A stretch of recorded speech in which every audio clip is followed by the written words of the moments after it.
Donc, bienvenue à ce premier déjeuner du partenariat en santé 2024. On est ravis de vous accueillir pour cette première édition qu'on vous a concoctée avec un petit changement de programme de dernière minute, mais on espère vous partager une expérience qui vous intéressera et qui fera sens dans vos pratiques. Donc, ce déjeuner du partenariat est consacré à un retour d'expérience d'un groupe d'analyse de pratiques de patients partenaires qui a été lancé et mené par l'équipe opérationnelle du GAP sur 2023. Et on va essayer de vous partager un petit peu ce qui a été vécu et surtout l'impact de ce groupe d'analyse de pratique. Alors, je suis désolée, j'ai un petit souci technique. Hop, super. Alors, je ne peux pas avancer mon écran. Voilà. Juste pour rappel, ce webinaire est enregistré, donc si vous ne souhaitez pas faire apparaître vos noms, si vous ne souhaitez pas être enregistré tout simplement, eh bien, je vous invite à quitter la salle. Sinon, bienvenue, vous pouvez rester. Alors, un rappel aussi pour rapidement présenter le COPS pour ceux qui ne le connaissent pas. Donc, le Centre opérationnel du partenariat en santé, c'est une communauté ressources avec une gouvernance partagée qui est issue d'un comité des partenaires qui représente l'ensemble des acteurs qui sont mobilisés et impliqués dans des actions de partenariat en santé au sein de de la région Occitanie. Le tout soutenu par une équipe opérationnelle. On est 7 chargés de projet au COPS qui soutient les actions, le développement des actions du COPS et donc de cette communauté. Et on mène entre autres des actions au travers de comités techniques, mais plein d'autres choses. Et puis, c'est aussi d'autres acteurs ressources au niveau du national ou dans d'autres dispositifs de la région. Voilà. Rapidement, ce qui est important, en tout cas pour nous aujourd'hui, c'est de vous situer dans quel contexte ce groupe d'analyse de pratique s'est imposé. Donc, on a 5 grandes missions qui sont toutes imbriquées les unes les autres, comme vous le voyez à l'écran. On a donc une gouvernance participative, une mission de diffusion et d'animation de la communauté, une mission autour du développement des pratiques des acteurs de notre communauté, une mission sur l'évaluation de l'impact de ces pratiques et de tout ce qui se passe en termes de partenariat en santé sur la région, et puis une mission d'impulsion sur ces pratiques. Mais comme le plus important aujourd'hui, c'est de vous présenter le projet groupe d'analyse de pratique qu'on appellera GAP, parce que c'est le vocabulaire que vous allez entendre aujourd'hui, je vous propose de rentrer directement dans le vif du sujet et de vous présenter tout d'abord quels sont les acteurs de ce projet GAP. Donc, ce projet GAP, vous avez 10 personnes qui ont participé en tant que bénéficiaires du dispositif que vous avez à l'écran. Donc, voilà, ce sont des acteurs parce qu'il y avait aussi des hommes dans ce dispositif. Et puis, c'est un dispositif qui a été proposé par 2 co-animatrices, donc Isabelle Aiglin, chargée de projet pour le COPS, et moi-même, Amanda Olivon, chargée de projet pour le COPS. Je vais laisser avant, peut-être, je vais revenir et laisser tout le monde faire un petit tour de table pour se présenter. Aujourd'hui, on n'a pas l'ensemble de l'équipe des bénéficiaires de ce projet, mais on a quelques participantes qui sont là. Donc, je vais vous laisser vous présenter peut-être Sonia, Véronique, Sarah, Nathalie. Très, très bien. Ok, moi je veux bien commencer du coup. Bien, vas-y. Alors bonjour à tous et à toutes. Vous m'entendez bien? Parfaitement, tu peux y aller. Ok. Alors je suis Sonia, je suis père aidante en santé mentale.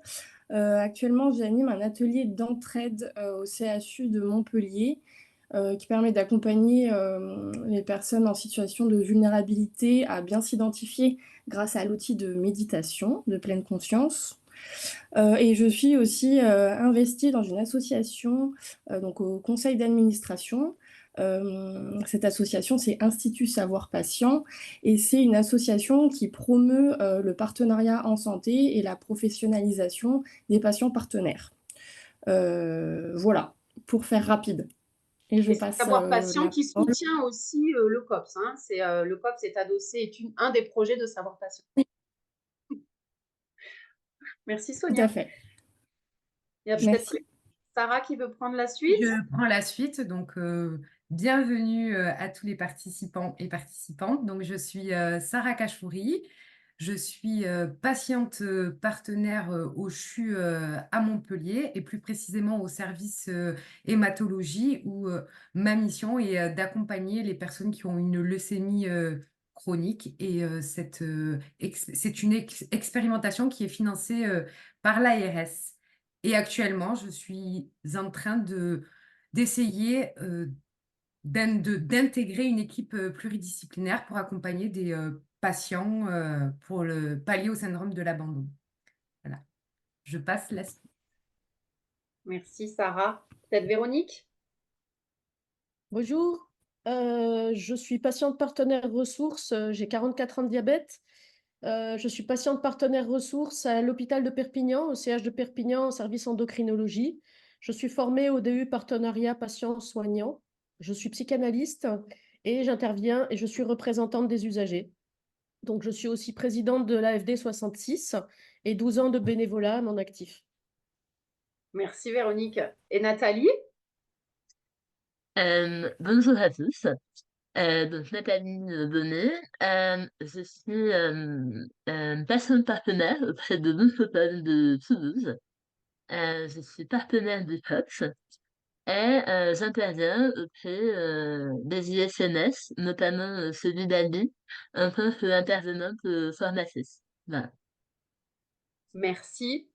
Donc voilà, c'était pour vous présenter rapidement mes co-animatrices aujourd'hui dans ce webinaire qui vont vous partager leur retour d'expérience à partir bien sûr du retour d'expérience de l'ensemble des participants, hein, parce que tout le monde n'a pas pu être présent aujourd'hui. Et donc on salue au passage les absents qui ne peuvent pas être là, Cyrielle, Delphine, Amandine, Nabil, Thérèse, Elena et Isabelle. Voilà, pour lesquels, bien sûr, qui ont travaillé et contribué à ce retour d'expérience qu'on va vous partager aujourd'hui. Pour juste vous donner des éléments de pourquoi on a mis en œuvre cette action. Donc déjà, je vous ai présenté tout à l'heure les missions du COPS. Donc cette action de proposer un groupe d'analyse de pratique, elle s'inscrit dans la mission développer les pratiques du partenariat en santé, hein, qui est une des 5 missions du COPS. Et c'est une action qui a été proposée par l'équipe opérationnelle parce qu'il y a des besoins qui ont été identifiés sur le territoire, un besoin de rompre l'isolement des patients partenaires dans leur pratique. De par nos missions, on voit bien qu'il y a un besoin de mutualisation, de s'inspirer des pratiques des uns et des autres et de tisser du lien, de se mettre en lien. Donc, c'est vraiment les besoins auxquels on a essayé de répondre par cette action. Et puis, il y avait une opportunité en interne, en l'occurrence avec une compétence développée par une expérience de GAPEX proposée par l'Université des patients à Paris. Hein, la Sorbonne, c'est l'Université des patients à Paris qui a proposé en premier cette action de faire de l'analyse de pratique. Alors, ils ont même écrit un article à ce sujet qu'on vous partagera en fin de webinaire. Mais ils ont développé le GAPEX, donc le groupe d'analyse de pratique d'expertise patient. Et puis, on avait également un binôme d'animatrices formées à ce dispositif, à la méthode du GEAS, dont on vous parlera après, qui était aussi représentatif du partenariat en santé. Donc, c'est comme ça qu'on a mis en place ce projet. Alors, qu'est-ce que c'est un GAP, Sonia? Qu'est-ce que c'est un groupe d'analyse de pratique? Sonia, je crois qu'il faudrait que tu réajustes ton micro. Oups, vous m'entendez? Oui, parfaitement. Bon. Alors, un groupe d'analyse de pratique, qu'est-ce que c'est? Donc, d'abord, c'est un dispositif d'accompagnement et de mutualisation des pratiques. Donc, c'est aussi un outil qui va nous permettre d'analyser de façon collective une multiplicité de situations expérientielles dans le partenariat en santé. Enfin, du coup, oui, non, il faut que je reste sur l'analyse de pratique et pas la spécialité, c'est après ça. Pardon. Donc du coup, voilà, c'est un dispositif d'accompagnement qui permet d'analyser des situations et qui permet de créer un collectif de pairs pour accompagner à une situation précise. Et donc, du coup, à quoi ça sert? Ça sert d'abord à partager, évidemment, ces pratiques et en découvrir de nouvelles avec voilà, la participation de chacun, chacune, de faire émerger également de nouvelles compétences. Donc ça, c'est le parti pris. Tu me dis si je me... Non, non, si vas-y, je... c'est parfait, c'est le Le parti pris, ouais. le parti pris du COP, c'est de faire vraiment émerger de nouvelles compétences voilà, en faveur voilà, du partenariat en santé. Et donc, du coup, également de permettre la prise de recul de chacun, chacune, grâce à voilà, la remise en question de sa pratique lors de ces moments collectifs. Par contre, attention, ce n'est pas une formation sur le groupe d'analyse de pratique, ce n'est pas non plus un groupe de parole. Il y a une nuance, c'est pas ça. Il y a aussi, ce n'est pas non plus un espace de résolution parce qu'on peut se dire oula, j'ai une difficulté, j'ai un gros problème, allez, on va résoudre ce problème dans cet espace-là. Et pareil, là, il y a une nuance, c'est assez subtil, mais voilà, ce n'est pas un espace de résolution de problème et ce n'est pas également un atelier d'échange de pratiques. Et donc ça, c'est pareil, il y a encore effectivement une petite différence. Peut-être qu'Amanda, tu pourras préciser s'il y a besoin, s'il y a des questions. Et du coup, voilà, en gros, Oui, tout à fait. ce que c'est. S'il y a des questions à la fin, que vous avez besoin de clarifier des notions, on pourra y répondre. Il y aura un temps de questions-réponses. Merci Sonia d'avoir indiqué ça. Et c'est vrai que sur l'atelier d'échange de pratiques, c'est Nathalie qui nous a dit attention, le COPS propose des ateliers d'échange de pratiques. C'est pas du tout la même chose, c'est important de le signifier. Donc c'est pour ça qu'on l'a indiqué là. Voilà, donc, effectivement, si vous avez besoin de clarification, on vous propose de partager ou de vous répondre là-dessus en fin de webinaire. Et merci pour ta finesse, Nathalie. Alors, on a choisi la méthode du GEAS parce que c'est celle à laquelle on avait été formé. Et donc, c'est Sarah qui va nous proposer la présentation rapidement de ce que c'est la méthode GEAS.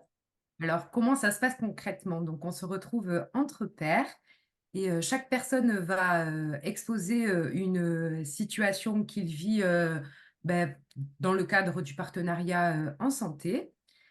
Puis, c'est les pairs il va y avoir un vote et la situation qui a le plus de votes va passer en analyse de pratique. Du coup, il va raconter, donc il y a 4 étapes. La première étape, c'est la narration. Donc la personne qui a été sélectionnée va exposer, sa situation et là, le groupe va juste être à l'écoute. Puis il va y avoir une deuxième partie. Il va y avoir des questions pour qu'il y ait vraiment une clarification de la situation pour savoir, si, on a bien compris. Puis après, le groupe va émettre des hypothèses sur la situation et là, le narrateur est juste en posture d'écoute. Il accueille, toutes les hypothèses et ensuite il y a une clôture. Le narrateur exprime, ce qu'il en a retenu de cette, situation et il a le dernier mot sur cette clôture et après il y a un retour sur le vécu du GAP par tous les participants. Voilà. Est-ce que si vous avez des choses à rajouter, les filles, n'hésitez pas, à venir en appui. Non, mais c'est vrai que c'était pour vous montrer un petit peu les temps qui ont été proposés par la méthode et qui répond aussi aux questions qu'on a abordées avant, ce que n'est pas un GAP, c'est-à-dire c'est pas un groupe de résolution de problèmes. On travaille à partir d'une situation concrète et pas d'une problématique nécessairement rencontrée. Et on essaye de répondre à la demande de celui qui expose sa situation. Merci. Merci, merci. Alors, on voulait vous donner quelques éléments de mise en œuvre concernant l'organisation logistique du COPS et tout le process sur la candidature. Avant de laisser la parole vraiment aux participantes, qu'elles puissent vous partager au maximum ce qu'elles y ont vécu, enfin ce qu'ils y ont vécu, mais en tout cas là, les 4 participantes d'aujourd'hui qui sont là, qui viennent témoigner. Donc, comment on a procédé? On a fait un appel à candidature. Alors, pour se remettre dans le contexte, c'était en début d'année 2023. Le répertoire du COPS qui est disponible sur la plateforme était fraîchement disponible. Donc, on a fait une identification des personnes de la communauté du COPS qui s'étaient identifiées en tant que patients partenaires et on a élargi, c'est-à-dire qu'on a pris les patients partenaires qui s'étaient enregistrés dans le fichier du répertoire, mais aussi on a élargi à tous les patients partenaires connus par l'ensemble des membres du COPS. soit parce qu'on avait eu des interactions personnelles avec eux, on les avait rencontrés, voilà, ou ils étaient venus à nous par le biais de mails, soit parce qu'ils avaient participé à des événements, ateliers d'échange de pratiques, journée régionale du partenariat en santé, voilà, ou parce qu'on les connaissait au travers d'équipes de soins avec lesquelles ils collaboraient. Donc, ça nous a fait un fichier, je vais dire ça comme ça, de 47 patients partenaires à qui on a envoyé un mail d'appel à candidature. Et puis, on a fait de la communication sur les réseaux sociaux aussi, notamment sur LinkedIn, mais pas que, pour informer notre communauté. On avait établi des prérequis pour y participer, donc des critères, c'est-à-dire le premier prérequis, c'est d'avoir une pratique. Effectivement, comme vous l'avez vu tout à l'heure, si on vient soumettre une situation vécue pour travailler sur cette situation, il faut en avoir. Donc, il faut avoir des pratiques. Il y avait aussi une contrainte d'agenda, parce que l'agenda était préétabli et donc il fallait se rendre disponible à l'ensemble des séances qui étaient déjà établies. Et puis, il fallait aussi s'engager à contribuer à la fois à partager ses pratiques, c'est-à-dire à contribuer à ce collectif, mais aussi à co-construire une évaluation et une synthèse collective. Donc, c'est aussi ça qu'on vous partage, c'est le fruit de cette synthèse qu'on vous partage aujourd'hui. Donc, au final, on a eu 14 candidatures. Vous voyez que par rapport au fichier, il n'y a eu que 14 candidatures. Et on était parti sur la constitution d'un groupe de patients partenaires de 8 patients. Et finalement, il y en a 10 qui ont été intégrés dans ce groupe, avec une représentativité plus forte du côté de l'occitaninès. Donc, le côté montpelliérain en force, on se dit que c'est peut-être et sans doute lié à la présence du DU partenariat en santé à la fac de médecine. En tout cas, c'est ce qu'on a observé. Et donc, le temps d'une grossesse, de mars à décembre, en visio, toutes ces séances se sont déroulées avec une réunion de lancement, 6 séances de travail et une réunion de synthèse collaborative. Voilà, un petit peu pour les modalités de mise en œuvre. Juste rapidement pour vous donner quelques contextes d'exercice des patients partenaires, on vous propose une caractérisation des situations travaillées. Donc, sur les 6 séances, il y a 31 situations qui ont été proposées. Ça fait une moyenne de 3 situations proposées au travail, puisqu'il y avait 10 patients, donc une moyenne de 3 situations par personne. Évidemment, 6 analysées, puisque 6 séances, on travaille une seule situation par séance. Et puis des sujets récurrents sur le positionnement, la légitimité, comment je me positionne dans un groupe de travail, soit avec mes pairs, soit avec des professionnels ou même d'autres acteurs au sein d'une association, etc. Et donc, une proposition de caractérisation, on vous a mis un petit graphique. On voit que l'essentiel des situations proposées sont contextualisées dans des situations d'éducation thérapeutique, soit en séance, soit dans des groupes de travail autour de l'éducation thérapeutique, soit dans la formation. Voilà, c'était pour vous imaginer un petit peu, vous donner des idées sur ce qui avait été travaillé. Bien sûr, la confidentialité de ce qui se passe dans ce groupe et de ce qui a été vécu a été garantie à l'ensemble des participants. Donc, c'est pour cela qu'on ne vous donne pas plus de précisions sur les situations travaillées, parce que ça appartient au groupe d'analyse de pratique. Je vous propose de laisser la parole à celles qui ont participé à ce projet, qui l'ont vécu de l'intérieur, parce que c'est ça le plus important, même si on voulait vous donner quelques éléments de cadrage logistique et organisationnel. Le plus important, c'est de laisser la parole à celles qui l'ont vécu et qu'elles puissent vous partager ce que ça leur a apporté, qu'est-ce qu'elles ont vécu, et voilà. Donc, je vais laisser la parole aux participantes autour de ces 3 questions. Allez. Allez, eh bien, je prends la parole et j'aurais envie de poser une première question à Sarah. Pourquoi tu as candidaté au GAP, Sarah? Pourquoi? Comment? Est-ce que tu veux comment? Ce que j'ai envie de partager, c'est qu'au départ, je n'ai pas candidaté au GAP. C'est un acteur du COPS qui m'a parlé de ce dispositif. Ça a éveillé ma curiosité. Je suis allée un peu chercher sur Internet. Et puis, la même personne est revenue vers moi pour me reparler de ce dispositif. Sauf que au départ, je me suis dit que je n'allais pas le faire parce que je ne me sentais pas légitime par rapport à ce dispositif, parce que je ne comprenais pas au départ les attentes de ce dispositif et ce que ça allait pouvoir m'apporter. Et finalement, je pense être quelqu'un d'ouverte et je me suis dit, mais si une personne du COPS t'invite à venir participer à un GAP, c'est que forcément, tu dois forcément avoir ta place. Donc, je me suis laissée embarquer dans cette aventure et je me dis que c'était une très bonne chose d'avoir candidaté au GAP. Et pour toi, Nathalie, c'est quoi qui t'a donné envie de candidater? Alors, moi, j'ai reçu un mail. J'avais déjà travaillé avec le HOPS auparavant. Je sais pas si c'est avant ou après, mais j'étais inscrite sur le répertoire. Ce mail a éveillé ma curiosité parce que je ne connaissais pas du tout ce dispositif, comme toi. J'en avais jamais entendu parler. Et à ce moment-là, moi, je ne connais pas d'autres patients partenaires. Je suis très seule dans ma pratique. En plus, du fait de mes séquelles liées à ma maladie, j'ai des difficultés d'élocution, comme vous pouvez l'entendre. Donc, du coup, j'ai été assez longtemps dans ma bulle, d'un point de vue personnel. Donc, j'ai beaucoup hésité, du fait de mes difficultés d'élocution et du fait de ne pas savoir, comme j'étais pas très ancienne en termes de partenariat en santé, je savais pas trop ce que je pouvais partager avec le groupe. Mais bon, j'ai tenté et j'ai bien fait. Voilà, vraiment, j'ai pu m'intégrer le dispositif. Et toi, Sonia, qu'est-ce qui s'est passé pour toi? Comment tu l'as vécu? Merci.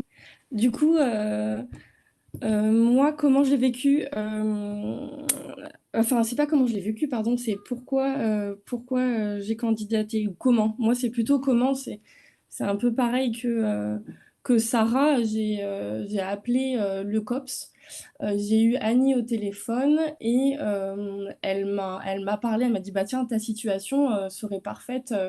Voilà, on va lancer les analyses de pratique. Est-ce que ça t'intéresse? Et du coup, ça a fait écho parce que moi, en parallèle, je faisais une formation d'animation et j'ai eu voilà, un module sur l'analyse de pratique et je me suis dit, ah, mais ce serait génial de pouvoir du coup me mettre de l'autre côté et de vraiment de participer, de vivre en fait l'expérience voilà, en tant que participante.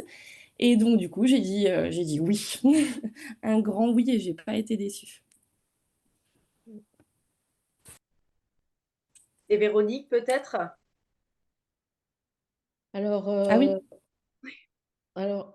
j'ai candidaté au CAP parce que je me suis inscrite à l'annuaire.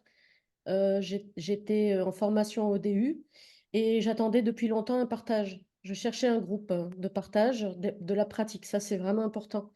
La première chose, c'était que je répondais aux critères parce que voilà, Ensuite, je connais la méthode Baline de par mon métier et j'étais pas effrayée par l'idée de partager mon expérience dans un groupe. La curiosité, une envie de contribuer. Et aussi, au début, j'ai dû débloquer ma crainte au niveau de la confidentialité parce que, comme j'étais patiente partenaire, j'amenais mon équipe pluridisciplinaire avec moi dans le groupe. Et donc, au début, j'hésitais un petit peu parce que je parlais au nom de quelque chose de plus grand que moi. Et en même temps, c'était pour améliorer cette pratique. Et donc, voilà, je me suis jetée à l'eau comme ça en me disant de toute façon, il faut y aller, quoi. C'est. Merci. En tout cas, juste, tu peux rapidement nous dire ce que c'est que les groupes Balint? Parce que moi, j'en ai entendu parler, mais peut-être que certains d'entre nous ne savent pas ce que c'est, Véronique. Alors, le groupe Balen, c'était le directeur de la Tavistock Clinic à Londres, qui était psychiatre, psychanalyste, qui s'est rendu compte que les professionnels de santé avaient des difficultés à échanger sur leurs pratiques. Et il a mis sur pied ce groupe Balen pour pouvoir échanger en pratique, justement, pour arriver à voir ce qui résonne chez les patients, comment ça marche, quelle est la posture qu'on a en face d'un patient, pour essayer un peu plus de s'observer. C'est pas un contrôle, mais c'est plutôt le regard de l'autre qui était intéressant. C'est-à-dire que quand on est praticien ou quand on est patient partenaire, on a besoin parfois, sur sa pratique, on est parfois seul. Donc le fait de partager ça ensemble, ça permet d'avoir un regard qui peut faire évoluer la posture dans le bon sens. Quand on a un doute ou une petite problématique ou quelque chose qui coince, voilà. Merci. Donc, effectivement, ce sont des groupes qui étaient à destination des médecins hein, pour avoir, c'est les débuts de Professionnels de l'analyse santé. pratique. Ouais. Voilà. Et nous, on a utilisé la méthode GEAS qui vient plutôt de l'univers éducatif et qui est Oui, qui est centrée. adapté. Ouais. Voilà, exactement. Pour avoir la précision. Donc, merci. Donc, on voit quand même que même si vous avez toutes des parcours très différents en termes de pratique, moi, j'ai entendu quand même, hein, comme disait Nathalie, je suis seule dans ma pratique, j'ai un doute sur mes pratiques. Est-ce que j'ai vraiment une pratique en tant que patient partenaire? Qu'est-ce que ça pourrait être d'ailleurs, cette pratique? Est-ce que ce que je fais, c'est une pratique? Donc, c'est toutes ces questions-là que vous avez toutes très bien exprimées. Et cette grande question autour de la curiosité qui vous réunit. Tiens, mais qu'est-ce que c'est? On propose un truc, mais pourquoi pas moi? Mais il y a des doutes aussi.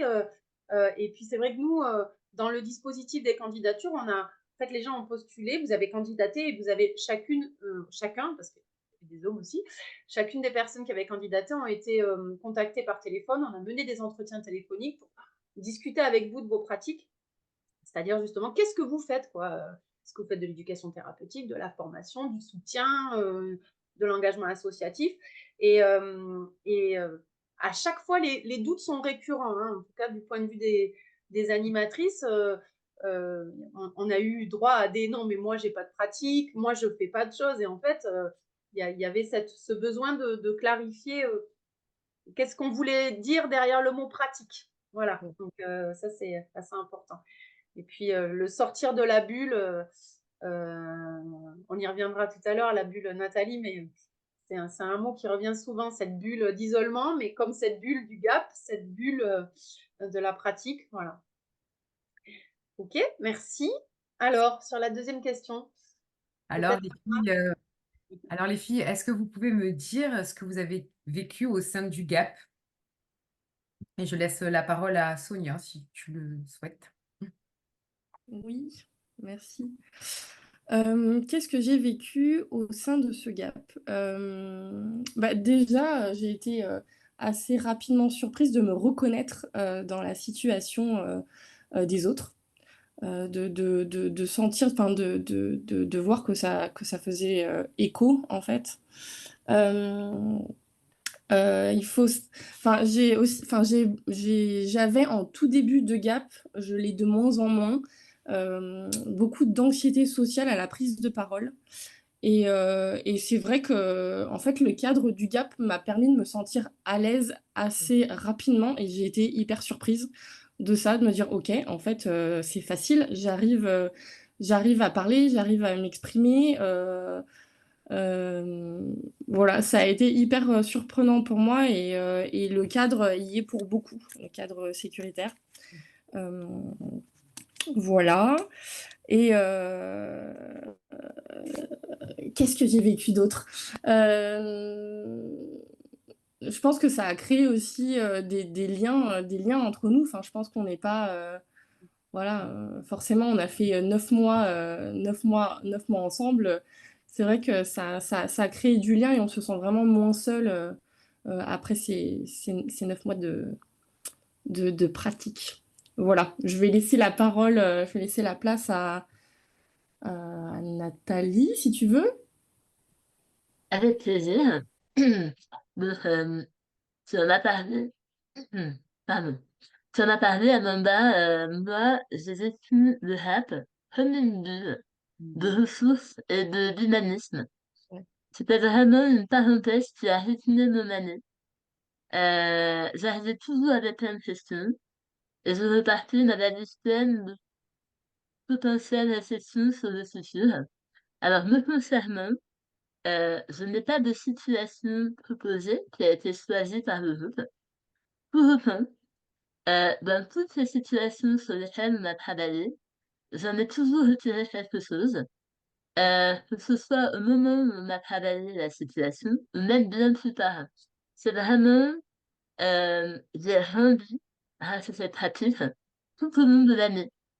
Ça a été très décis, très continu. Ça a vraiment été une ressource dans ma posture, voilà, qui a rythmé mon année. Et pour toi, Véronique, comment ça s'est passé? Ah, une histoire de micro. Ouais, ouais. J'ai... Voilà. Alors, ce que j'ai vécu au sein du GAP, c'est une cohésion du groupe par rapport à un encadrement formé, bienveillant. C'est très important d'être contenu dans sa pratique. Les deux personnes intervenantes étaient vraiment géniales parce qu'elles nous ont mis en confiance, elles ont contenu le cadre, elles nous ont tenus, et ça, c'était vraiment quelque chose d'important pour arriver à partager clairement. Une réflexion partagée, augmentée. C'est-à-dire qu'en fait, cette réflexion, tout seul, on l'a fait, mais quand on est à plusieurs pour la partager, c'est vraiment quelque chose qui prend une ampleur incroyable. Du soulagement dans la pratique, une posture plus claire, de la confiance dans mes capacités, peut-être même une validation ou une autorisation, en tout cas un regard bienveillant sur la pratique. C'est aussi un cercle vertueux où apporter de l'aide peut être aussi important que d'être aidé, et même plus. Une découverte de l'incroyable panorama des personnes qui ont apporté leur pratique. On est tellement différentes et on a tellement de choses en commun, mais ça a ouvert vraiment le panorama de c'est quoi le partenariat en santé vraiment. Et ce sont des personnes que j'hésiterai pas à rappeler. Et je remercie Sonia au passage pour la formulation de la question quand on mettait en route le projet à choisir. Sarah, peut-être. Et je passe la parole à Merci. Sarah, ouais. Merci. Bon, c'est difficile de passer derrière vous toutes parce que vous avez un peu dit tout ce que j'ai pu ressentir, mais en tout cas, c'est avant tout une expérience humaine. Vraiment, j'ai senti l'humanité dans nos échanges où on pouvait parler dans un cadre hyper sécurisant et un espace aussi où on peut déposer, se sentir écouté pleinement. C'est pas tout le temps que ça peut, où on peut sentir ça dans les échanges.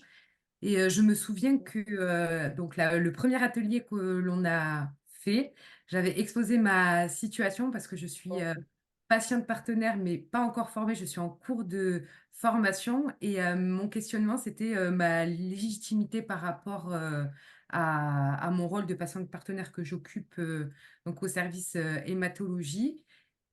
Et le fait d'avoir été sélectionnée, je me suis dit que finalement, ça pouvait résonner chez chaque participant. Donc, ça nous permet de se sentir moins seul dans sa pratique et dans ce que l'on peut ressentir et vivre. Ça apporte vraiment, je me suis sentie aussi avec des outils pour aborder le partenariat en santé. Notamment, il y avait un participant qui avait parlé du cadre, de savoir poser un cadre. Et depuis cet échange, vraiment, c'est quelque chose que j'utilise dans ma pratique. Donc vraiment, c'est très riche parce qu'on se sent outillé pour aborder le partenariat en santé. Et après tout ce que vous avez dit, créer du lien, rencontrer des gens, voilà, c'est une expérience à vivre. C'est vrai que comme disait Nathalie tout à l'heure, il y a Nathalie, tu nous partageais le fait que ta situation n'avait pas été votée, entre guillemets, même s'il y en a qui ont été proposés. Et ça a été le cas d'autres participants qui ont pas pu, vous étiez 10, donc 6 séances, forcément, il y en a 4 qui n'ont pas pu exposer. Mais tu disais, pour autant, ça a complètement nourri ma réflexion, ma pratique, ça répond à des interrogations que j'avais et que finalement, il y a tout un tas d'effets miroirs et de liens qui se font, même si la situation qu'on apporte n'est pas forcément analysée, travaillée en analyse, en tout cas par toutes les têtes que constitue ce groupe, ce collectif, ça n'empêche que ça répond à des... En tout cas, ça permet d'éclairer différemment ses propres situations et d'y répondre en partie, quoi. Ouais, et des fois, ça ne le fait pas tout de suite en plus. Des fois, il y a vraiment un temps d'intégration, c'est-à-dire on vit la séance et puis après on chemine et ça s'infuse petit à petit. C'est Ça, c'est quelque chose qu'on a beaucoup vu quand on a travaillé la synthèse collective, ces effets miroirs, le fait d'avoir une temporalité aussi sur le déroulé construit dans un groupe fermé et qui est un des outils les plus forts de cette démarche, en fait. Ouais. Super. Ah, réactive Si son je peux micro. me permettre d'ajouter, Pour moi, donc, quand j'ai intégré le groupe, la problématique de mon élocution modifiée, c'était, enfin, pour moi, c'était un peu angoissant. Euh, et en fait, je l'ai hyper bien vécu parce que le groupe a été super avec moi, m'a porté et euh, ça a jamais été un sujet en fait. Voilà. Dès le départ, j'ai dit que je pouvais me répéter et c'est tout. Je me suis totalement sentie incluse dans le groupe. C'était super agréable. Merci à tous pour ça aussi. Oui, merci à Du toi coup, j'ai aussi envie de pour le courage. Ouais, j'avais envie de rebondir. Tu parlais ouais, de ces difficultés à te lancer par rapport à tes difficultés d'élocution. Et moi, je suis trop contente que tu te sois lancée et que tu aies fait partie du groupe. Et voilà. Voilà, j'avais juste envie de rebondir là-dessus. Donc, c'est trop Merci bien. Sonia. Merci beaucoup. Merci les filles. Alors, cette troisième question, Alors, oui, parlons-en. parlons-en. Moi aussi, j'ai donc une question pour vous. Quel impact ce rap sur votre pratique en tant que personne partenaire entre la personne que vous étiez il y a un an et celle qui pratique aujourd'hui? Quelle évolution? Dites-moi tout, dites-moi tout. Pour ma part, ça m'a permis Ah, vraiment d'oser d'oser. Ça a été vraiment un accélérateur de compétences, avoir des ressources sur lesquelles je pouvais m'appuyer, créer du lien, me sentir pas seule dans ma pratique. Et quelle différence ça fait dans mon activité de partenariat en santé, c'est qu'aujourd'hui, vraiment, j'ose mener des actions en tant que patiente partenaire chose que je n'aurais jamais fait avant. Et grâce à ce dispositif, ben, je m'autorise à faire des choses que je ne me serais pas sentie capable de faire. Donc, ça a été un accélérateur de compétences dans ma pratique. J'aimerais bien rebondir. Je t'en prie. Bah, du coup, moi, m'a permis de d'oser aussi. Ça me fait écho, rebondir justement, chose que je n'osais pas faire. J'étais beaucoup dans l'observation et surtout en visioconférence, ça m'impressionnait beaucoup. Et là, j'arrive à le faire. Donc, c'est trop cool. Et du coup, ça m'a permis ouais, de reprendre confiance en moi, de refaire aussi confiance aux professionnels de santé, parce que mon cheminement voilà, a été assez compliqué à un moment donné. Et aujourd'hui, voilà, j'ose aller vers les professionnels de santé. On crée du lien, ça a créé des super choses. Enfin, du coup, je suis ravie. Ça m'a permis ouais, d'oser et de renforcer voilà, le partenariat en santé de manière générale. Et voilà. Et du coup, je vais laisser la parole à Véro, si tu veux. Alors, ce que j'en ai retiré, c'était un après-coup inconscient dans la pratique qui a été bien pratique.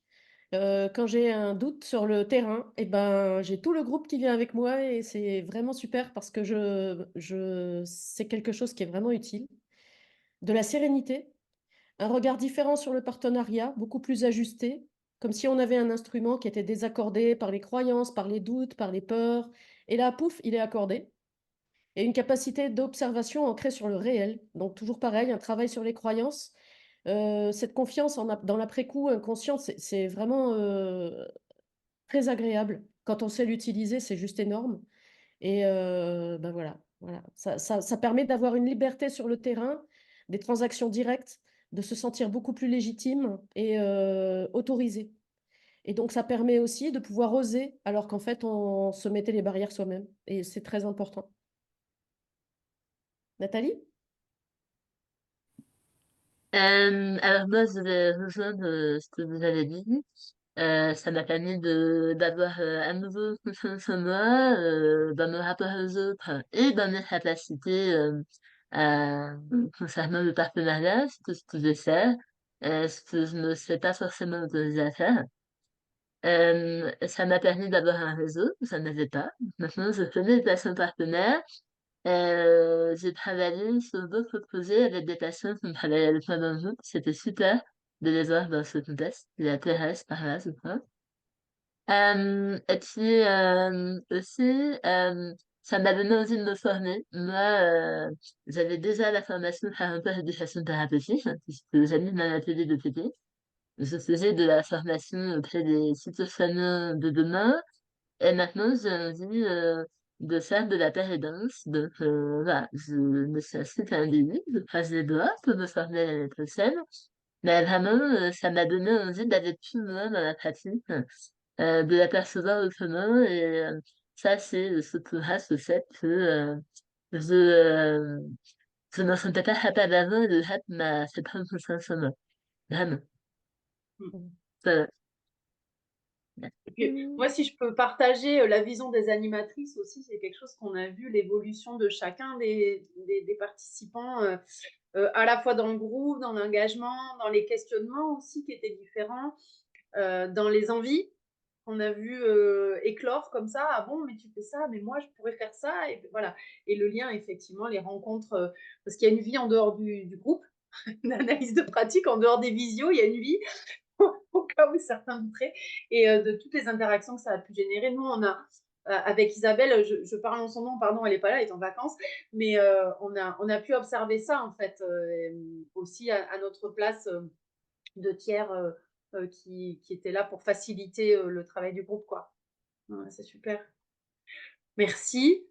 Alors, comme Nathalie, elle a parlé de bulles, elle n'a pas fait qu'en parler. On avait envie de vous partager la bulle gap que Nathalie nous a proposé quand on a travaillé notre synthèse collective, tous ensemble, parce que tout le monde était là, cette synthèse collective. Et on trouvait, comme tu as beaucoup parlé de bulles, Nathalie, tout à l'heure, la bulle de dynamisme, ou de, je ne sais plus comment tu l'as formulé, pardon, mais Ouais. aussi la bulle de douceur, la bulle de protection. Il y a eu une bulle rebondissante aussi tout à l'heure qui a été dite, enfin, c'est Sonia. Ouais. Et La bulle de ressources. ouais. Et c'est vrai que cette synthèse que tu nous as proposée, je vais te laisser la présenter, mais elle représente bien aussi je dirais, les 4 postes d'observation. Le travail collectif au centre, mais le poste d'observation du narrateur, ou le poste de travail du narrateur, le poste de travail des observateurs, ou plutôt des participants, et puis le poste de travail des animatrices qui participent aussi, hein, complètement dans le travail qui est proposé lors de ces séances. C'est vrai que nous, on a choisi ça avec Isabelle, c'est-à-dire de contribuer aux questions comme les autres membres, et tout en étant garante un peu du cadre dont vous avez tant parlé aujourd'hui, mais aussi à d'autres moments. C'est un sujet qui est revenu souvent, le cadre protecteur, cadre pour poser, cadre pour se positionner. Je te laisse présenter les bulles. Oui, alors, effectivement, on a eu une séance finale de synthèse. Moi, dans ma réflexion avant, pour préparer cette séance, j'ai beaucoup de mots qui sont ressortis. Et c'est vraiment de façon très logique et fluide que j'ai décidé de mettre sous la forme de ce dessin que vous avez sous les yeux. L'effet du bas image le fait que j'arrivais toujours avec plein de questions, c'était toujours un peu nébuleux, compliqué. Vraiment, bon, début, j'en ai déjà beaucoup parlé, mais je vivais ce moment de réunion de rap euh, comme des bulles de ressources, de soutien, de partage. Vraiment, il y avait une interaction. Tout le monde amenait quelque chose. Voilà, c'était vraiment très équilibré, très serein, très fluide. Enfin, on repartait tous, a priori, des retours qu'on a pu faire lors de la synthèse avec des pistes de réflexion sur nos problématiques personnelles, même si notre cas n'avait pas été traité. Donc voilà. Moi, je l'ai formulé sous la forme de ce dessin, avec vraiment des rôles bien définis par le cadre. Pour autant, quel que soit le rôle qu'on occupait lors de la réunion, c'était nourrissant pour tous, c'était constructif pour tous. Voilà. C'était ma vision à moi et je crois ne pas me tromper en disant que le groupe était d'accord pour dire que ça, ça venait bien ce que eux aussi avaient ressenti à l'intérieur. Je sais pas si Sonia et Sarah, les Véroniques peuvent se concerner, mais voilà, et ça leur parle aussi. En tout cas, on voit qu'il y a bien Ah une oui, complètement. porosité entre les bulles, hein, tout est finalement un peu lié et même nous, animatrices, on a beaucoup appris de ce qui a été vécu au sein de ce groupe. Je pense que c'est effectivement, tout le monde est parti avec quelque chose, comme tu dis, tout le monde y a mis quelque chose et tout le monde est parti avec quelque chose. Vous voulez rajouter quelque chose avant qu'on passe à la synthèse? C'est Non? parfait. Parfait. Allez, bah, je vous propose juste de reprendre quelques éléments de synthèse qui sont le fruit du travail collectif, hein. Moi, je me fais juste le porte-parole du groupe. En tout cas, sur l'impact et les apports de ce groupe d'analyse de pratique, on était tous d'accord pour dire qu'il y avait un impact au niveau individuel et au niveau collectif. Moi, je dis toujours que c'est le groupe d'analyse de pratique, c'est un outil de développement professionnel et personnel dont la clé d'entrée est la pratique. Ouais. Ça, c'est ma phrase de synthèse, mais on l'a dit, hein, tout ce qui est de l'ordre de la découverte de ce que font les autres, de l'inspiration et de la créativité que ça génère pour élargir son champ d'intervention en tant que patient partenaire, toutes les idées que ça peut apporter, le développement des compétences réflexives, on l'a vu, mais aussi tout ce qui est de l'ordre de la confiance en soi, vous l'avez très bien dit tout à l'heure, hein, on ose, on essaye, on n'a plus peur, on se positionne, on se sent plus légitime. Tout ce qui est de l'ordre aussi de la pulsion épistémique, alors ça c'est Catherine Touraturgis qui parle de ça et on le voit bien sur le souhait d'aller plus loin, de se former à d'autres pratiques, de découvrir des articles ou autres. Donc ça c'est pareil, de faire des formations, la posture évidemment, tout ce qui est de l'ordre du recul et de peut-être de la sortie d'émotions. Véronique, tu parlais de ça tout à l'heure, de l'inconscient et tout ça, de tout ce qui se fait, de cette sérénité qui s'installe dans le temps. Et puis le sentiment d'être soutenu dans quelque chose où on se sentait isolé, ça c'était quand même assez fort chez chacun d'entre vous. Et puis au niveau collectif, c'est ce sentiment d'appartenance à une communauté, la vision partagée autour du patient, du partenariat en santé. Je vais même aller plus loin, hein, même sur le vocabulaire, il y a des choses qui ont évolué, que vous vous appropriez différemment. Et puis même nous, hein, quand je dis vous, c'est nous en fait. Et puis, ce qui est très fort, c'est l'engagement dans la dynamique régionale, et ça, on l'a vu, dans la dynamique régionale, pour le coup en Occitanie. C'est-à-dire, c'est vrai que ce dispositif, il a été proposé aux patients partenaires en Occitanie, parce que nous sommes un dispositif qui œuvrons en Occitanie. Et du coup, il y a on observe ce gagnant-gagnant, donnant-donnant, où maintenant, la plupart d'entre vous s'engagent, si ce n'était déjà le cas avant, mais s'engagent un peu plus dans la dynamique en rejoignant des comités d'organisation ou des comités techniques, des COTEC, dans lesquels certains d'entre vous sont engagés. Voilà. En tout cas, ça, c'est quelque chose qu'on a pu observer. Peut-être quelques points plus, quelques points moins, si on doit faire un élément de synthèse. Je vais donner la parole à Sarah. Voilà. Alors, par rapport aux freins, comme on a pu le constater tout à l'heure, les places sont très limitées parce qu'il me semble qu'on peut aller jusqu'à 8, mais là, ils avaient fait un petit effort à 10. Tu me dis si c'est bien ça, Amanda. Oui, c'est exactement ça. On avait prévu 8 Mm. et on a élargi à 10 pour. Vous Alors, avez je ne été sais pas si c'est généreux. pour répondre à nos propres frustrations ou si c'est pour aussi donner le plus de choix. Il y a quand même une question. Quand on a un budget, hein, c'est limité. On ne peut pas faire un groupe d'analyse de pratique à 30. C'est ingérable pour l'avoir vécu. Donc, voilà. Après, ce qui peut être un frein, c'est le calendrier qui est imposé. On doit être là, présent sur 7 rendez-vous, donc 6 analyses de pratique et une synthèse. Après, on peut se projeter, donc ça peut être un frein, mais aussi un avantage, j'ai envie de dire, parce Ouais. qu'on sait où on en est. Oui. Après, il y a vraiment la notion d'engagement. Il faut vraiment, c'est un engagement sur la durée, donc on s'engage à participer aux 7 séances.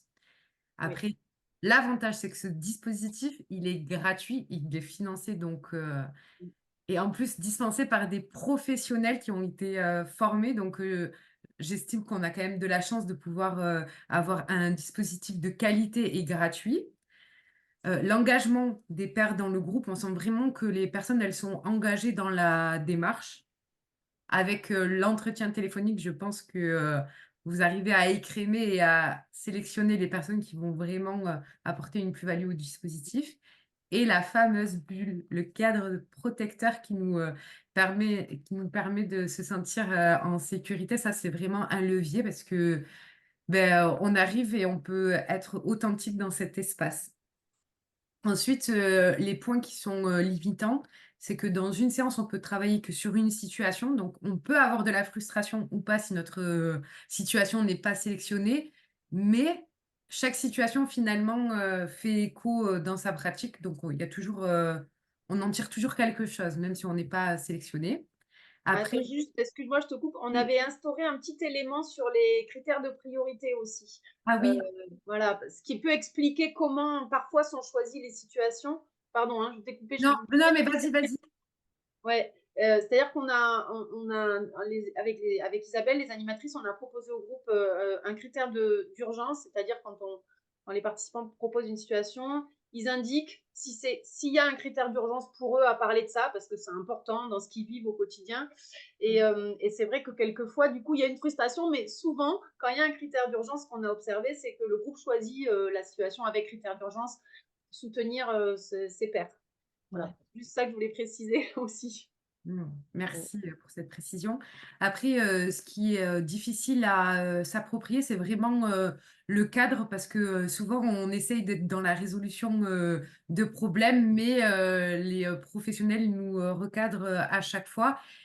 Et ça, il faut bien 3, 4 séances pour arriver à s'imprégner du dispositif. Voilà. La construction de la dynamique de groupe, alors ça me parle pas comme point limitant. S'il y a quelqu'un qui veut C'est pareil, c'est dans les deux côtés, je crois, hein. C'est quelque chose Mmh. que vous aviez exprimé dans la synthèse, hein. C'est la difficulté parfois à trouver sa place dans le groupe, prendre la parole ou Ah voilà. Et en oui. même temps, la force, c'est que on arrive à trouver sa place dans le groupe. Donc il y a eu, c'est des choses qui ont été exprimées, ouais. Et Et, ensuite, pour rentrer dans le dispositif, il faut avoir un niveau d'expérience dans la pratique en partenariat en santé, d'où l'intérêt du premier rendez-vous téléphonique avec un acteur du COPS pour que les échanges soient constructifs et apportent dans notre pratique, dans nos pratiques. Donc, encore une fois, la force, c'est le cadre protecteur, la fameuse bulle que l'on a. La bulle, je vais vendre la bulle. La taille du groupe, parce que ça reste quand même petit. Donc, on peut chacun trouver sa place dans le groupe et on peut facilement prendre la parole et ne pas se sentir frustré.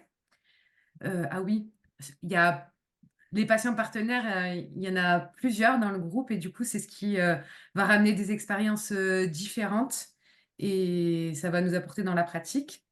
La transversalité des situations, ça aussi, c'est une force et l'impact sur les pratiques et l'engagement au sein de la communauté. Si vous voulez développer un petit peu plus, bon, je crois que c'est assez ouais, il y a clair. Véronique, tu vois. Ouais, C'est très bien. je parlerai d'authenticité. Ce qui a permis cette dynamique de groupe, c'est que nous sommes arrivés comme nous sommes. Hein, on va reprendre un slogan connu, mais on n'a pas eu peur de parler simplement, d'apporter notre contribution. C'était pas du tout calculé, c'était vraiment l'authenticité qui a fait le structurel de ce groupe sur un an. Mm. Alors justement, merci Véronique pour ces précisions. Ils en parlent, Et oui, les bénéficiaires, Sonia. et oui. Donc là, c'est des pépites qui sont ressorties voilà, durant cet accompagnement. Et donc, je peux vous les laisser lire, je peux peut-être en lire un ou deux. Oui. Je trouve ça génial de penser avec plein de têtes. Ça, c'est sympa. C'est vrai que du coup, voilà, on s'apporte énormément les uns les autres. Euh, alors peut-être c'est une hygiène des pratiques, on ne prend pas soin de sa pratique. Et là, il y a une notion de prendre soin. Ouais. Ça, c'est bien ressorti aussi dans la synthèse, hein. Chacun d'entre vous a Ouais. cette idée de venir prendre soin de soi, qu'on prenne soin de la pratique des autres aussi et de pouvoir.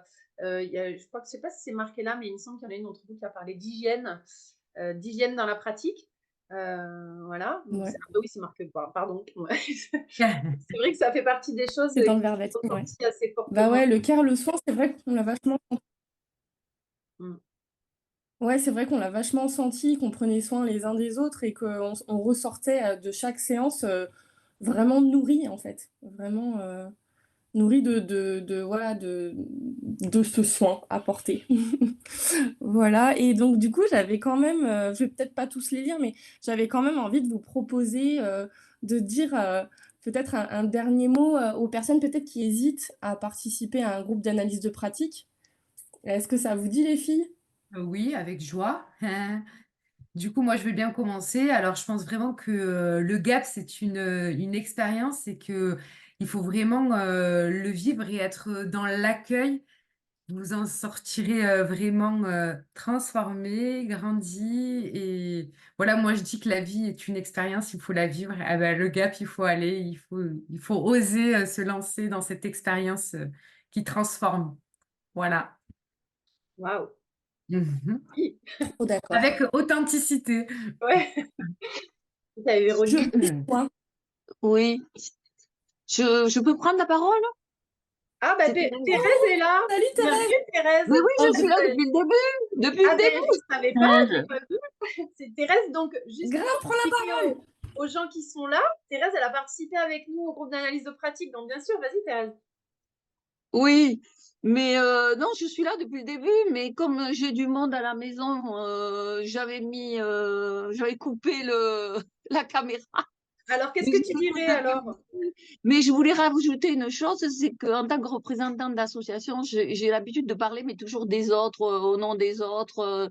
Et là, il m'a fallu un peu de temps pour me mettre en avant et présenter ma situation. Je tournais toujours autour du pot, en fait, quand je présentais mes situations. Et puis un jour, ma situation a été acceptée et j'ai pu arrêter de parler parce que c'était quelque chose. Il faut le vivre pour le ressentir. En fait, c'est comme dans un cocon. Après, vous pouvez parler. On est à votre écoute et dans la compréhension. Et moi, j'ai beaucoup aimé. Voilà. Mais je Bon, suis ça là t'a depuis aidé. le début, mais bon, caché derrière la caméra de temps en temps, quand il y a les petits qui passent. je- Merci, Thérèse. T'étais là en sous-marin. Merci beaucoup à vous aussi. Hein. Et alors, du coup, peut-être, il y a Véronique qui voulait dire une phrase pour que diriez-vous aux gens qui voudraient s'inscrire au GAP? Véronique? Peut-être le micro? Elle a le micro coupé. Le micro? Voilà. Je pense au solfège et à la musique. On arrive avec le solfège, on a appris, on est dans sa pratique et tout ça. Puis là, ben, en fait, de partager, ça nous donne l'autorisation de faire de la musique, de s'exprimer, d'être authentique dans sa pratique de partenaire. Euh, je pensais au petit bain et à la grande piscine. Ben voilà, sauter dans le grand bain permet de faire avancer les choses et puis on ne peut pas faire évoluer la pratique si on n'est pas co-créateur du processus. Et là, je pense aux soignants parce que s'ils veulent un monde de demain en santé qui s'éclate, eh ben, ils peuvent sauter dans le grand bain parce c'est vraiment quelque chose d'agréable de pouvoir partager ce petit bouillon de réflexion pour arriver à créer une meilleure santé pour demain. Et puis, c'est vrai qu'il y a quelque chose de l'ordre d'une réelle intégration non factice ou non située dans des attentes fondées sur des croyances. Et là, on part du même pied tous, parce que quelque part, nous sommes basés sur du réel. Et le réel, ben, il n'y a rien de tel pour faire une bonne pratique. Et là, justement, ce cadre a permis ça. Et c'est très riche. Voilà. Merci Véronique, parce qu'effectivement, l'objectif quand même des actions du COP, c'est d'être dans l'opérationnalisation. Donc, merci de resituer ce gap et vos pratiques dans quelque chose d'opérationnel et de concret. Et alors justement, moi je vous propose pour laisser un temps après aux questions-réponses, l'envie d'aller plus loin, c'est notre actualité 2024. Alors la bonne nouvelle, c'est qu'on reconduit un groupe d'analyse de pratique pour les patients partenaires en Occitanie. Sur 2024, on est en plein appel à candidature, donc vous avez jusqu'au 1er mars pour candidater. Même conditions et modalités de mise en œuvre que ce qu'on vous a présenté. La nouveauté 2024, c'est qu'on ouvre un groupe d'analyse de pratique pour les professionnels de santé en Occitanie qui voudraient développer leur pratique de partenariat en santé, puisque le COPS, c'est le centre opérationnel du partenariat en santé, et ce sera toujours notre cœur d'action. Et puis, peut-être, l'idée, la suite, ce serait de faire peut-être l'année prochaine un 3e groupe avec un groupe d'analyse de pratique mixte, toujours autour des pratiques du partenariat en santé, mais pour venir justement travailler avec les différents yeux qu'offre la perspective des patients partenaires et la perspective des professionnels de santé. Voilà, donc à vos candidatures, juste pour candidater, vous avez ici, pour ceux qui auraient envie, c'est le même QR code patient partenaire et pro, simplement il faut renseigner dans le formulaire auquel groupe vous souhaitez candidater. Donc, vous avez jusqu'au 1er mars 2024 pour candidater. Ou alors, contactez-nous directement ou via la plateforme. Enfin, voilà, si vous n'avez pas le temps de noter ça. Et comme a lourdement insisté Nathalie dans la préparation de ce webinaire, inscrivez-vous sur le répertoire du COPS des acteurs du partenariat en santé en région Occitanie.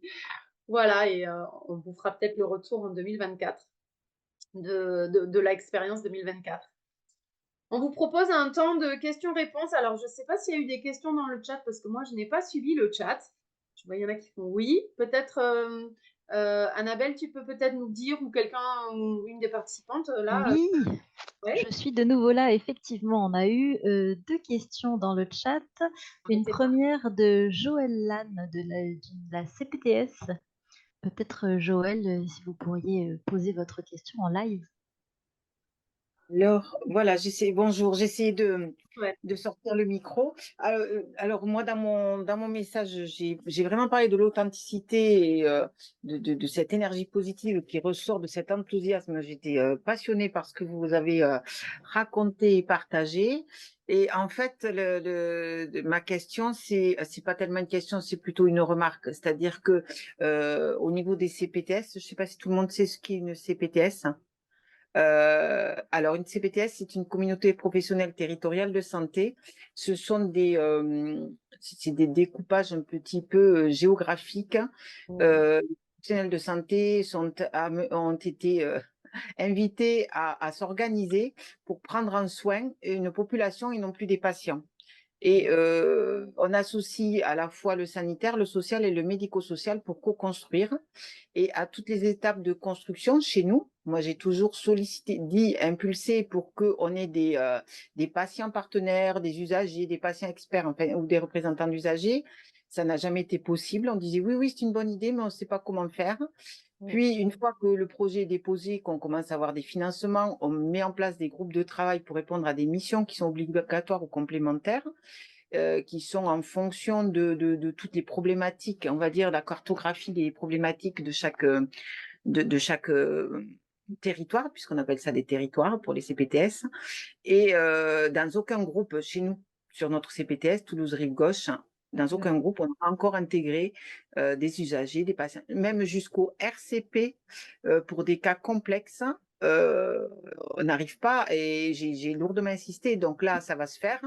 Mais ce sera juste le petit bout de l'entonnoir là pour commencer à faire pénétrer les usagers dans la co-construction de quelque chose qui les concerne, mais complètement. Et en fait, je me demandais la problématique, est-ce que c'est plutôt, je pense que c'est très secteur de ville quand même, hein, le secteur de ville n'est pas du tout amené à réfléchir et même à laisser même parfois la parole aux patients. Et je me disais, comment vous faites-vous pour intégrer les équipes, pour aller voir, pour motiver les gens à dire non mais ça n'a pas de sens d'essayer de prendre soin des gens sans que les gens co-construisent, quoi. Voilà, c'est un petit peu tout le sens de ma question.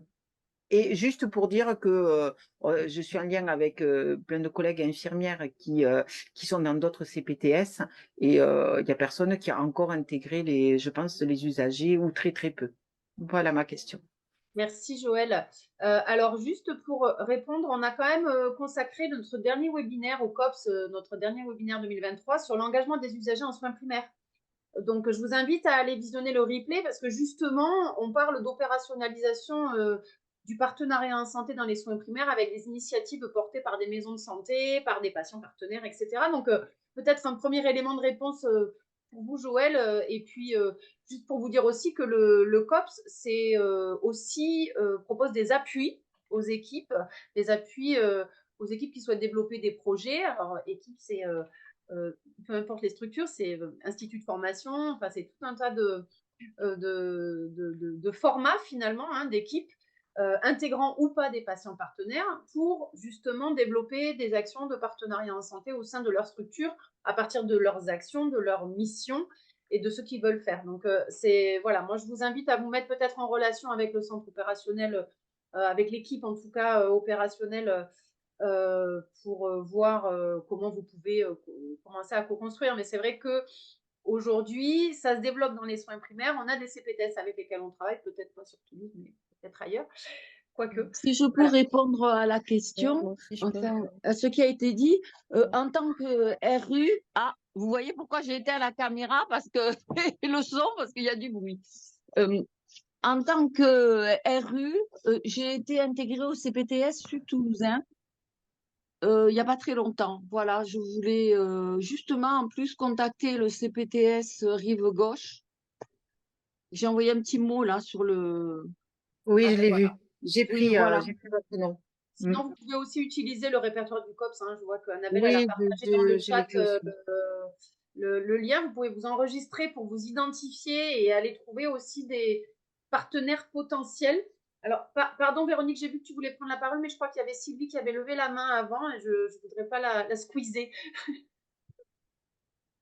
Oui, bonjour, je m'appelle Sylvie, je suis à côté de Carcassonne. Alors moi, je suis médiateur santé-père, voilà, c'est-à-dire patient expert en santé mentale. Et pour répondre à la question de l'infirmière là, qui essaye d'intégrer des patients partenaires, moi je pense que les infirmiers, enfin moi je suis une ancienne soignante, je suis une ancienne infirmière, vous voyez. J'ai 30 ans d'expérience professionnelle et en tout cas pour ma part, et j'ai remarqué aussi, je ne veux pas faire une généralité, mais moi en tout cas, à partir de mon expérience, nous les soignants, on a beaucoup de mal à prendre soin de nous déjà. Ouais. Voilà, on s'occupe des tas de gens qui sont malades, on s'occupe des proches, de sa famille. Moi, j'ai toujours été le pompier de service qu'on appelait, par exemple, dans ma famille ou mes amis, parce que j'étais infirmière. Voilà, par exemple. Et j'ai jamais pris ni le temps de prendre soin de moi, quoi.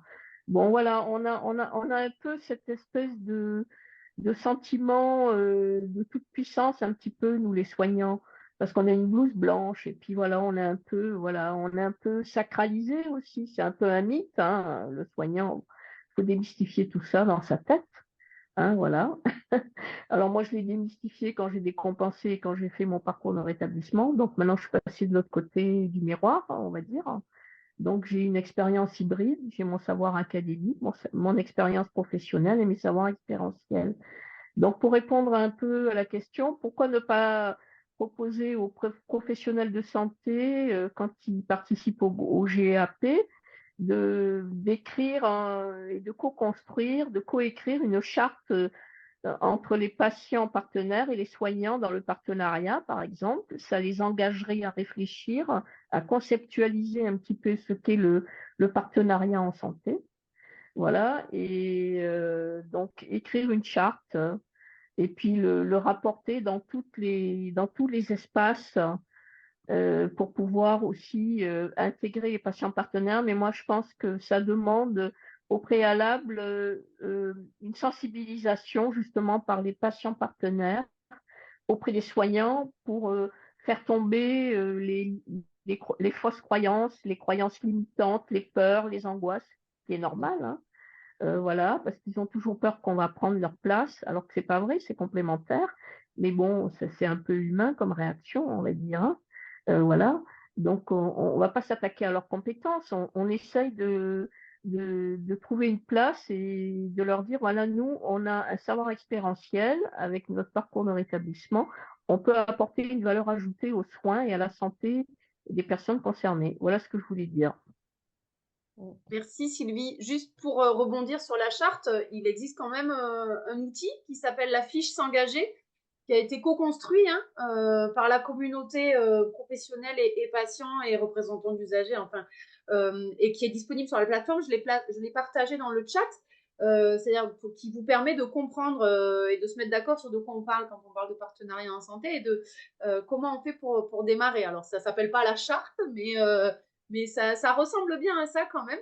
C'est un travail qui a été mené par le CRIAPS, qui est anciennement le COPS. Merci Sylvie pour ce partage. Peut-être Véronique, tu voulais prendre la parole tout à l'heure? Oui, c'était à Joël. Quand on atterrit dans la réalité, eh bien, on n'a plus peur de frapper aux portes des soignants. Et c'est vrai que les CPTS, ils ont carrément appelé. Alors, c'est vrai que le milieu associatif peut nous aider parce que nous faisons cette pratique de TP sans appeler ça depuis longtemps. Mais c'est vrai qu'au niveau du CPTS, là, c'était une intervention pour une formation au niveau des soignants. Alors, je me suis dit, oh là là, c'est quoi, c'est quoi? Et en fait, l'idée, c'était d'arriver à intégrer l'équipe, mais surtout, on a intégré les soignants dans nos pratiques. Donc, en fait, là, on va faire des dépistages en commun sur le terrain. On va faire Koh-Lanta au château de Sals avec les kinésithérapeutes du CPTS Agli. On fait des choses, en fait, parce que vous aussi, vous avez besoin d'oxygène. Vous avez passé un temps difficile ces 2 années de confinement. Et l'oxygène, eh ben, ça se trouve quand on élargit son cercle et qu'on arrive à avoir d'autres regards qui viennent nourrir le cercle. Et donc, c'est vrai que ce que j'ai constaté sur le CPTS, eh bien, c'était que c'était facile à partir du moment où tout le monde est authentique et plus basé sur les croyances. Et c'est vrai que les groupes de parole ou les groupes de GAP peuvent permettre ça.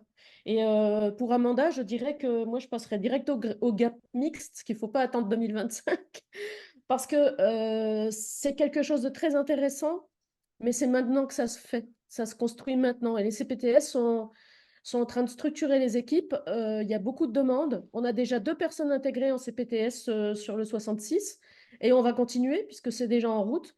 Mais on n'avait pas du tout prévu ça, mais on est partant. Voilà. Merci Véronique. Est-ce qu'il y avait d'autres questions? Oui, Joël, je vois que... Oui, du coup, je voudrais réagir à ça par rapport au gap là, pour les professionnels de santé. C'est quoi les attendus pour les professionnels de santé qui voudraient participer au gap? Parce que nous, on n'est absolument pas aussi bien formés que vous, hein, que ça soit clair, que ce soit au niveau de même, ne serait-ce qu'au niveau réflexif. Vous avez des réflexions qui sont vachement plus élaborées que nous, et même au niveau vocabulaire, etc. Donc, ouais, quels sont les attendus au niveau des professionnels de santé pour s'engager dans les gaps? Alors, dans le groupe d'analyse de pratique, les attendus, c'est d'avoir des pratiques, alors, du coup, pour les professionnels de santé avec des usagers. Alors, ça peut être via de l'éducation thérapeutique, via des expériences en formation, en co-formation. Je crois que c'est un mot qui s'utilise pas mal en région montpelliéraine. Ou tout simplement de travailler en collaboration avec des usagers dans des projets. D'être disponible aux dates qui sont déjà fixées parce qu'on a un calendrier qui est déjà fixé à l'année avec des séances qui se dérouleront les mardis soirs. Donc voilà, faut se rendre disponible sur ces heures-là. Et puis de candidater via le lien ou via la plateforme du centre opérationnel du partenariat en santé. Voilà, assez simplement. Et voilà pour le GAP. Mais après, il y a d'autres dispositifs qui sont proposés par le COPS. Vous avez donc les appuis méthodologiques à l'intégration des usagers dans les projets. Vous avez des outils, comme Annabelle a partagé dans le chat, toute une batterie d'outils qui ont été créés par la communauté, que ce soit des fiches actions, des fiches agir, ou que ce soit des guides. On parlait encore une fois de l'exercice en soins primaires. Le COPS a travaillé en collaboration avec la FECOP et France Asso Santé à la rédaction d'un guide à destination des professionnels pour intégrer les usagers dans l'exercice des soins de premier recours. Donc voilà, tout simplement, je vous invite à nous contacter pour qu'on puisse échanger tranquillement sur vos projets et voir quelles sont les possibilités d'interaction. Aujourd'hui, le COPS est un dispositif qui est financé par l'ARS et qui permet justement, on l'a vu dans ce GAP, aux équipes et à tous les acteurs de santé du partenariat en santé de la région Occitanie de bénéficier des appuis puisqu'ils financent tout ça, donc il ne faut pas s'en priver. Voilà, c'est super. On a cette chance, on est un dispositif unique en France, hein. Voilà. Est-ce qu'il y a d'autres questions dans le chat concernant l'analyse de pratique, de ce retour d'expérience qu'on vous a proposé? Je rappelle qu'on s'est largement inspiré de l'Université des patients qui a mené au départ cette initiative et qu'on a repris parce qu'elle est, on l'a vu, hein, utile, impactante pour les bénéficiaires. On l'espère aussi pour les projets. Peut-être qu'on fera un quad neuf dans quelques temps pour savoir où vous en êtes dans vos pratiques, qu'est-ce qui a encore bougé, parce que on l'a vu, hein, l'analyse de pratique, c'est un dispositif qui s'inscrit dans le temps. Vous l'avez tout dit, il y avait des effets rebonds comme ça qui s'inscrivaient dans le temps. Donc, à voir ce que ça va donner dans les prochains mois, prochaines années, prochaines actions que vous allez développer les unes et les autres et les uns, parce qu'il y avait un garçon dans ce dispositif. Si vous voulez rajouter quelque chose, peut-être les participantes, mes co-animatrices dans ce webinaire, merci hein, d'avoir co-construit. Je précise que tout ce travail a été fait en collaboration avec, bien sûr, les bénéficiaires de ce dispositif, les absents et les présents. Et je vous remercie vraiment infiniment pour tout ce qui a été partagé, à la fois dans le dispositif et à la fois dans ce travail en amont de ce webinaire. Merci de vous être rendu disponible un peu au pied levé. Nathalie, je t'ai vu lever un doigt. Oui, je voulais partager à titre personnel parce que je n'en ai pas parlé avant, c'est tout nouveau, mais ça ne m'est jamais arrivé avant, mais je me suis enragée dans une association qui s'appelle Prorasso, qui œuvre pour le cancer ERM rare et le cancer ERM en général.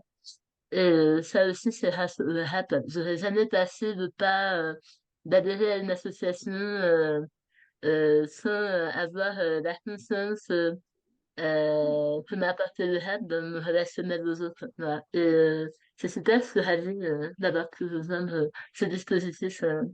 Ça fait me sent sympa. Donc, voilà. Que du positif. Foncez. Merci. Merci beaucoup, Nathalie, pour ce partage. Je vais mettre le lien de l'association Corasso, peut-être, qui a été une association qui a été mise en place par une patiente, d'ailleurs, une patiente partenaire, Sabrina Lebars, pour ne pas la nommer, et qui mérite largement d'être nommée pour son action. Et qui participe aussi aux analyses de pratique de l'Université des patients. Moi, j'ai juste envie de rajouter que ça donne de l'espoir d'avoir des personnes comme ça autour de l'écran parce que le partenariat en santé, c'est pas forcément un chemin tout lisse, tout tracé. Il est quand même semé de pas mal d'embûches et d'avoir des personnes ressources et des dispositifs comme le COPS, vraiment, ça aide dans l'élan du partenariat en santé. Donc, merci. Et espoir. Voilà. Merci, Sarah. Et puis, je pourrais dire pour les personnes professionnelles qui ont peur de s'impliquer, on n'a pas ce langage qu'on partage, on l'a appris parce qu'on ne le faisait pas comme ça au départ. Donc, c'est vrai que ça devient naturel après coup, mais au départ, on vient avec ce qu'on a et il ne faut pas avoir peur. Il n'y a pas de rapport de force, il n'y a pas de contrainte, il n'y a pas d'obligation, il y a juste un endroit de bonne volonté. C'est vraiment très différent. Et c'est justement là où il y a des choses qui peuvent, on va dire, fleurir. Et c'est quelque chose dont il ne faut pas hésiter à essayer par rapport à ça. Quand on a la double casquette, c'est là où c'est très difficile parce qu'on ne sait pas se positionner. Et ça peut être très intéressant de venir participer à ça. Merci, Véronique. Merci. Sonia? Ouais, non, moi je pense qu'il faut en profiter parce que c'est vraiment une chance, quoi. Groupe d'analyse de pratique, c'est pris en charge par l'ARS. Ça permet vraiment de développer nos compétences professionnelles, de nous sentir légitimes. Enfin, pour moi, c'est un propulseur. Enfin, c'est à faire, quoi. Profitez-en vraiment. On a la chance de pouvoir être financé par l'ARS. Le COPS est là pour vous accompagner et allez-y, quoi. Voilà, je peux voilà, que aller dans ce sens-là, moi. Eh bien, je vous remercie. Je vous propose, s'il n'y a pas d'autres questions, de clôturer ce temps de partage, ce Nathalie, webinaire. Nathalie. Ah, tu veux parler, Nathalie, ou tu dis au revoir? Non, tu veux parler? Pardon, je m'arrête Pardon. plus. Mais tu as parlé de légitimité, Sonia. On n'a pas beaucoup parlé dans cet échange de l'aspect émotionnel des partages. Et pourtant, enfin, moi, dans les échanges que j'ai lus avec le groupe, j'ai trouvé qu'il y avait beaucoup d'émotions et que, en termes de légitimité, ben, il y avait aussi une légitimité de nos émotions en tant que personne partenaire et que ça faisait beaucoup de bien de pouvoir partager ça avec nos pères. Donc, merci pour ça aussi. Voilà. C'était vraiment un espace merveilleux. J'étais très triste de le citer. Mm. Merci Nathalie pour Et cette... l'aventure continue. L'aventure continue. Ce n'est que le début. Ah, je vois qu'il y a Laura qui lève un doigt. Bonjour Moi, je Laura. lève un doigt bonjour, je lève un doigt en présentiel, si j'ose dire. Moi, je voulais vous remercier. J'ai eu la chance de faire la formation à la Sorbonne avec Amanda et j'ai été très, très intéressée de vous écouter parce que j'ai eu la chance de participer à des groupes d'analyse de pratique en tant que patiente partenaire aussi. Et à chaque fois, je me disais, non, mais parce que là, c'était spécial. Mais en fait, c'était pas si spécial que ça parce que vous vivez la même chose. Alors, je me dis que c'est vraiment génial. Donc, ça me conforte encore plus. Donc, merci beaucoup. Bon, alors après, c'était parce qu'il y avait Amanda aussi, je sais. Merci Laura. Mais ouais, moi je suis convaincue. Merci à l'Université des patients, je ne le redirai jamais assez, mais qui nous a offert cette opportunité en tant que, qui me l'a offert à moi, mais à Laura aussi, de connaître ces dispositifs qui sont utiles, importants. Je reprends même une formulation de Sabine Butey, qui est une patiente partenaire, et qui dit ce sont des espaces à chérir. Et je trouve que c'est une belle formule. Ce sont des bulles, peut-être, pour reprendre la formule de Nathalie, des bulles dynamisantes à chérir. Comme ça, on fait un petit ensemble. En tout cas, voilà, je vous remercie pour votre présence. Je vous remercie pour votre attention, pour nous avoir écoutés dans ce partage et ce retour d'expérience. Au plaisir de vous revoir ici ou ailleurs, peut-être dans un groupe d'analyse de pratique de cette année. Je ne sais pas si vous avez candidaté. Et puis, vous, comme Annabelle a précisé dans le chat, vous allez recevoir un email avec les supports de présentation, le lien vers le replay. On vous a mis également sur le support le lien vers l'article du GAPEX proposé par l'Université des patients, qui, je le rappelle, est au départ de cette initiative proposée aussi en Occitanie, du coup. Et voilà, et puis le COPS reste à votre disposition pour vous aider et vous accompagner dans vos projets d'action et d'opérationnalisation du partenariat en santé. Voilà, je vous souhaite une bonne après-midi. J'espère que vous avez passé un bon déjeuner avec nous et puis à bientôt. Merci beaucoup. Au revoir. Bye bye. Au revoir.